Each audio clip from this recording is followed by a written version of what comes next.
une période de 24 heures, donc où on a 2 marées basses et 2 marées hautes en fait, plus l'huître va rester longtemps dans l'eau et plus elle va pousser. Le froid, le vent, tout ça, c'est les aléas climatiques. On maîtrise pas grand chose. On compose avec un métier où on brasse énormément de charges, énormément de poids. L'eau, faut aimer l'eau aussi. S'il y a des bonnes conditions climatiques, ça le fait. Et puis parfois, il n'y a pas forcément les bonnes conditions. Donc à peu près sur 100 petites larves qui vont se fixer, il va être consommé entre 5 et 10 seulement à la fin. Il y a 3000 hectares de clairs comme ça autour de nous, donc où tous les ostréiculteurs mettent leurs huîtres en clair. La moindre main-d'œuvre, c'est tout de suite l'utilisation de la force. Globalement, il faut 4 ans pour faire une huître et 80 manipulations.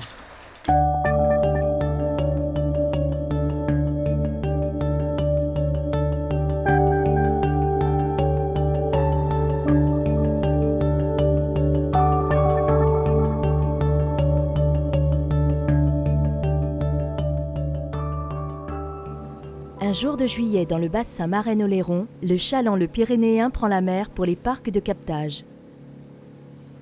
Le défi, 2 heures, pas plus. Il faudra que tous les tubes soient déchargés, installés, attachés et les hommes prêts à repartir. Ici, donc, on est au port des Barques. Et c'est le parc de captage. Là, on pose les collecteurs et ils vont rester jusqu'au mois d'avril, mars-avril. On viendra les rechercher après. Donc, normalement, si tout va bien, elles seront pleines de petites huîtres. Et à partir de là, démarrera un élevage de 4 ans.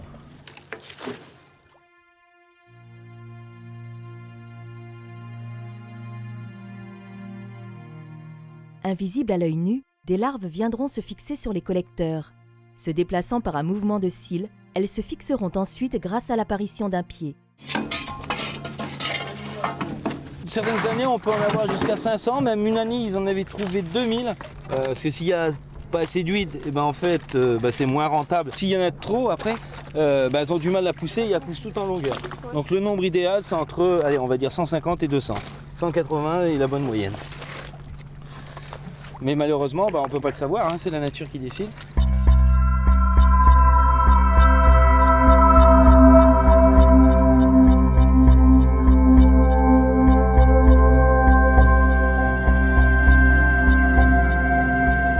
Aujourd'hui, on va aller chercher les collecteurs, c'est-à-dire que ça fait 9 mois qu'on a posé les tubes et donc les petites huîtres, les petites larves sont venues se fixer dessus et là maintenant c'est le moment de les dédoubler et espacer chaque tube pour que les huîtres aient de la place pour grandir.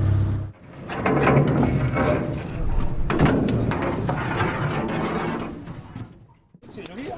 Oui, c'est pas vilain, ouais.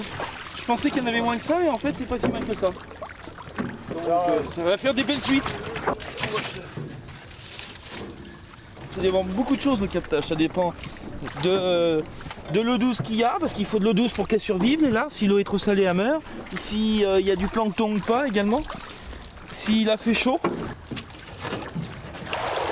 Là on doit avoir à peu près entre 120 et 100, selon les tubes, entre 120 et 188 à peu près par tube.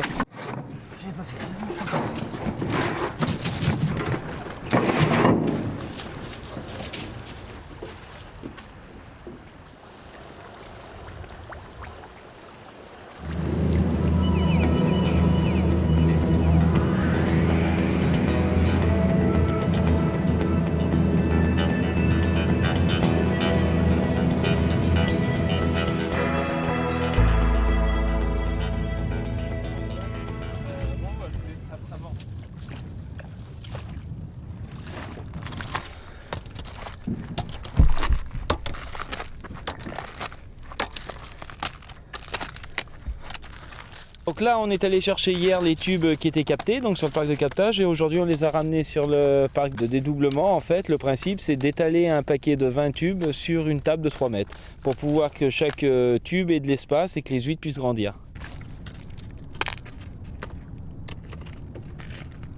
Donc là on a à peu près 10 à 15 cm d'écart entre chaque tube. Et comme ça, les huîtres vont rester au minimum 9 mois, voire 1 an, pour pouvoir qu'elles se développent bien avant qu'on les décolle du support. Cette opération permet de donner de la place à chaque huître pour pouvoir qu'elles grandissent et qu'elles atteignent l'âge de 18 mois.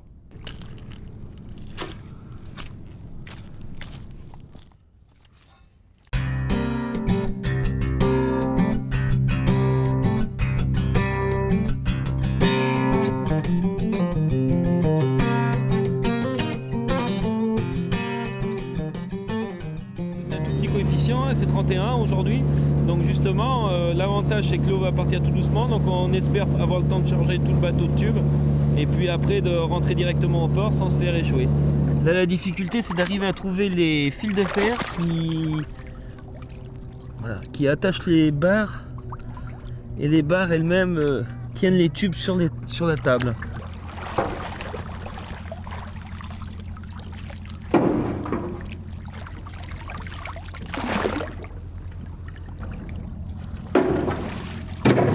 Trempés jusqu'au coude, quelle que soit la température de l'eau, les hommes devront charger les collecteurs garnis d'huîtres coupantes. Il faudra pas moins de 10 marées pour récolter la totalité de ces collecteurs. Donc là ils sont en train de gratter les tubes, maintenant qu'on les a chargés, ils sont en train de décoller en fait les huîtres du support, du tube plastique. Et en même temps, comme il y a des algues dessus, on les enlève aussi parce que après on va les passer sur une machine qui s'appelle un crible pour les trier, pour faire 3 tris différents. Et si on n'enlève pas les algues, et ben ça boucherait les algues bouchent en fait les grilles de la machine. Donc on est obligé en plus d'enlever les algues. On cassait un minimum en fait, parce que toutes celles qui sont cassées, il y a de grandes chances qu'elles meurent quoi. Si un petit crabe ou une petite crevette passe, il va la manger quoi. Donc faut en casser un minimum, mais en même temps il faut quand même les décoller. Donc parfois on en casse, mais bon ça fait partie du jeu.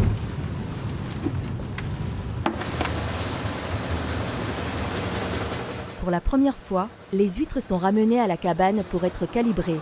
3 tailles sont alors différenciées.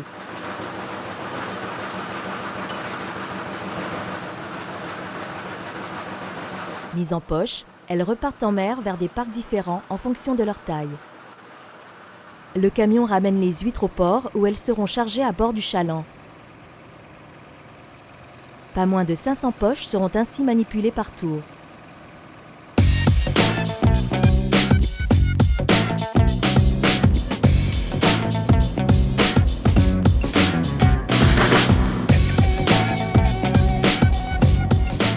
Ici on est à Martin, c'est un parc qui découvre à 1 degré de 90 et on va mettre ces poches-là du demi-élevage, donc des huîtres qui ont 2 ans et qui vont rester jusqu'au printemps de l'année prochaine.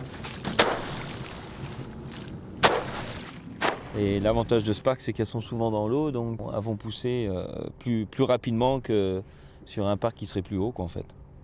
Alors en tout j'exploite 5 hectares et demi, répartis en une 50aine de parcelles dans une dizaine d'endroits. Et on en a un petit peu partout, avec des coefficients différents. On a des parcs qui découvrent tous les jours, quel que soit le coefficient, et puis d'autres parcs qui découvrent que quelques jours par mois, comme ici par exemple à Martin ou à la Casse.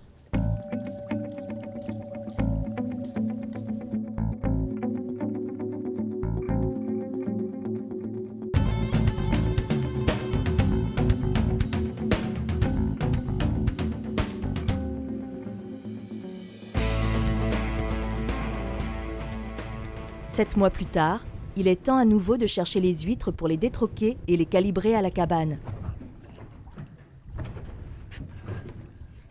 Enfin, je pensais que ça aurait découvert un peu plus, mais bon, c'est pas grave. On va se débrouiller pour que ça le fasse.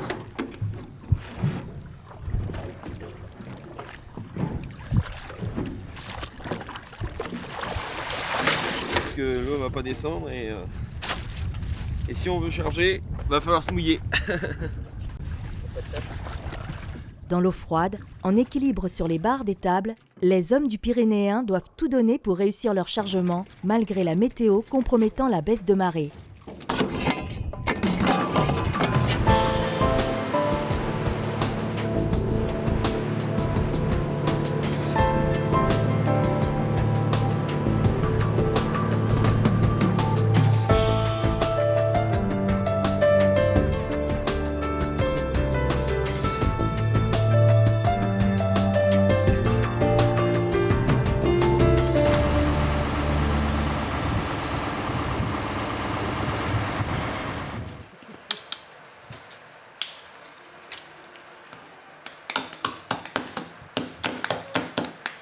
L'objectif là c'est de les décoller entre elles et de faire 4 catégories en fait.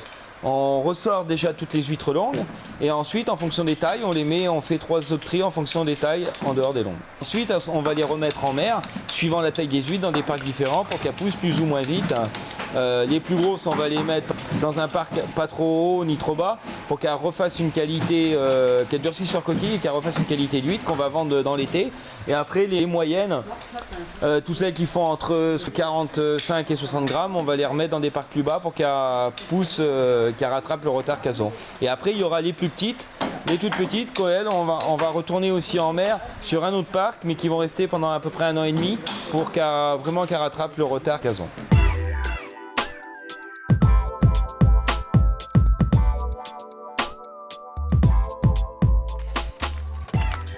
Et 60.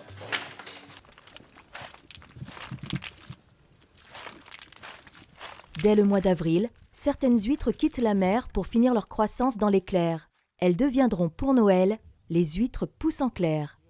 En fait, l'idée, c'est de sélectionner des petites huîtres bien rondes qui ont en général 3-4 ans et qui ont eu du mal à pousser, qui font 50 grammes à peu près. Et le but, c'est qu'on va en mettre très peu par clair. Elles vont passer tout l'été dans la claire pendant 6 mois à peu près. Et le fait qu'elles sont peu nombreuses, en fait, elles vont avoir énormément de plancton disponible et elles vont forcément grandir et surtout avoir une chair à l'intérieur très pleine. L'huître va être très pleine, très charnue, très croquante, avec un goût sucré et plus du tout salé.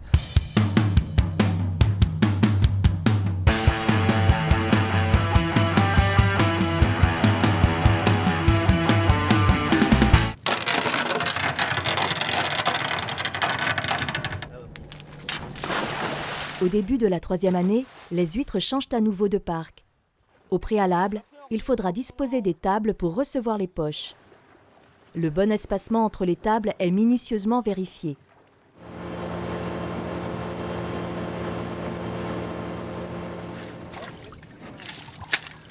Maintenant, on recharge les poches sur le chaland pour les remettre demain sur les tables que l'on vient d'installer. Il ne faut pas traîner, l'eau est en train de monter et il faut tout charger.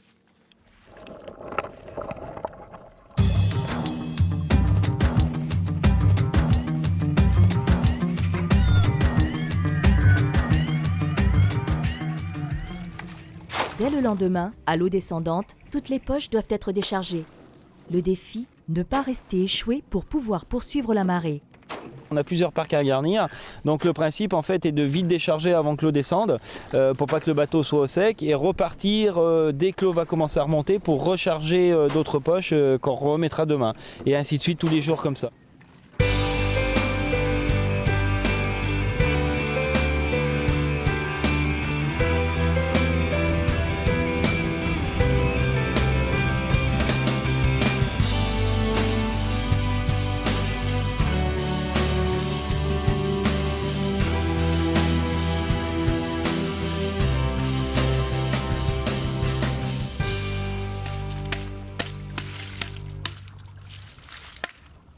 Donc là aujourd'hui on retourne les poches, c'est-à-dire qu'en fait le but c'est à la fois de casser les huîtres qui ont poussé, qui se sont prises dans les mailles de la poche, et ensuite la deuxième opération c'est de les égaliser pour les répartir uniformément dans la poche pour qu'elles puissent toutes de nouveau avoir de la place pour grandir. Là on le fait à peu près tous les 2 mois, ça fait la 2e fois qu'on les tourne et on les retournera peut-être une 3e fois avant l'hiver, suivant la croissance de l'automne.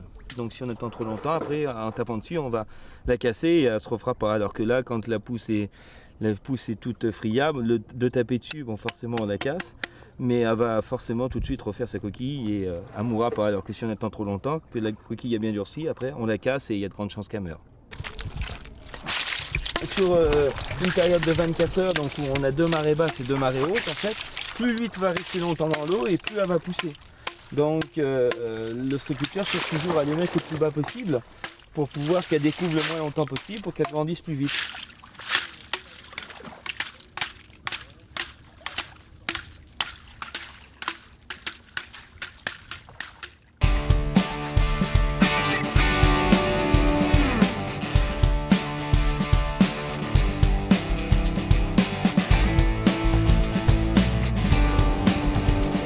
Donc là on est au mois de novembre et on vient à la Mourou chercher les huîtres Vanda pour Noël. Donc là on va charger des poches et après des tables. Là on va ramener une grosse partie de ce qu'on va vendre pour Noël. Ici pour vider ce parc, il y a 4 tours comme ça à faire. Le reste donc c'est bien un chaland, flotte toute la marée, donc ça va.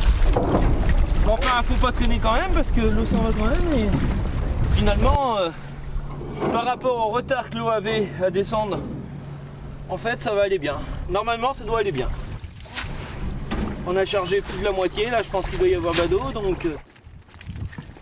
Une fois les poches chargées, il faudra en plus enlever les tables afin de permettre au courant marin d'emporter la vase déposée au cours de l'année. La tâche n'est vraiment pas aisée.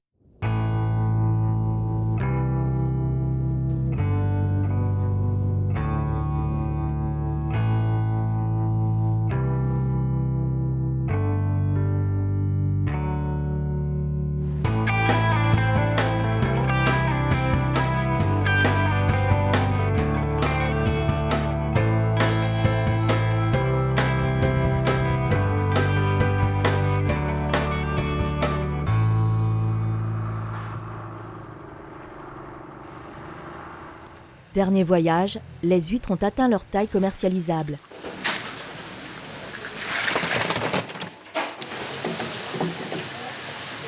Dernier calibrage, elles vont toutes passer une dernière fois entre des mains expertes pour être nettoyées et calibrées. Un numéro leur sera attribué en fonction de leur poids. Donc on calibre effectivement les huîtres, donc après avoir été les chercher en mer, on les calibre par numéro. Et puis après, comme ça, on sait exactement ce qu'on a dans l'éclair en tonnage de numéro 3, numéro 2, numéro 4. Et après, on lève en fonction de la demande des clients. Remise en poche, les huîtres prennent la direction l'éclair. Des règles d'affinage bien précises permettent d'obtenir l'appellation huître marraine oléron. L'idéal, c'est de ne pas les mettre les unes sur les autres pour pas qu'elles s'étouffent. Donc on essaie de les mettre côte à côte, si possible. Là, on a calculé, on connaît la surface de notre clair et on met 3 kg d'huître par mètre carré. Le but, en fait, il est là de les mettre dans l'éclair, c'est qu'elles changent de leur goût. Qu'elles aient un goût moins salé et moins iodé, en fait. Du 4, sinon le 3 et 2 va être On en a encore un contre. Là, il faut gérer les entrées, les sorties. Alors, on a tout ça sur l'informatique. À la fois, on a un plan sur le tableau pour que les garçons sachent exactement où c'est qu'il faut lever. Puis en même temps, moi, je suis ça informatiquement et on a des contrôles.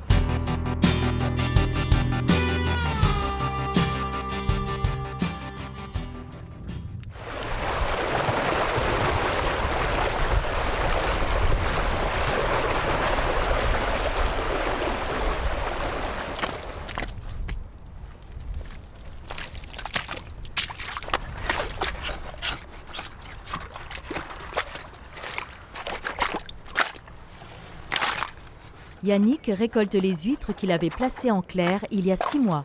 Ces huîtres d'exception sont repêchées, elles ont grandi, engraissé et pris ce goût si particulier de l'huître pousse en clair.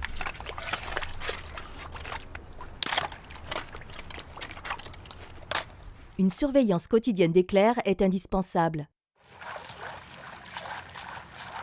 Yannick contrôle la salinité, la température de l'eau et la bonne santé de ses huîtres.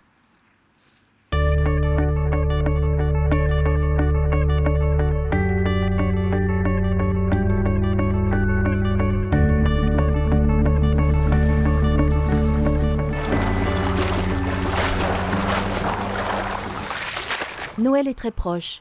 Il est temps de repêcher toutes les huîtres d'éclair pour être emballées et expédiées vers ses différents clients. Dans 1 litre d'eau de mer, il y a 35 grammes de sel. Donc, et en clair, on peut descendre jusqu'à 20. Mais en dessous de 20, après, c'est compliqué pour les huîtres à supporter mal. L'idéal, c'est d'être à 25 à peu près. Mais ça, on ne contrôle pas, la pluie, le froid, le vent, tout ça. On maîtrise pas grand chose. On compose avec.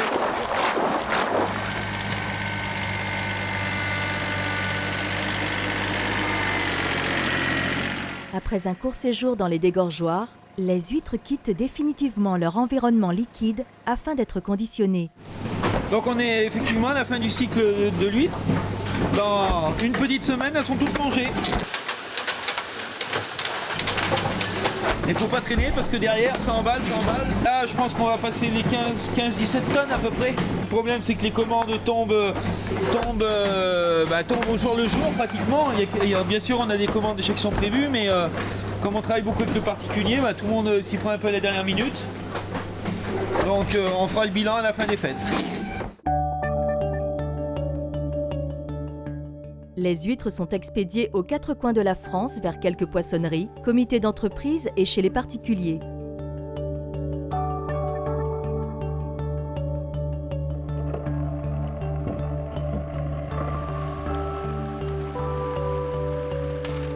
Nous pouvons également les retrouver toute l'année ici même à la cabane, soit au détail, soit directement en les dégustant sur place.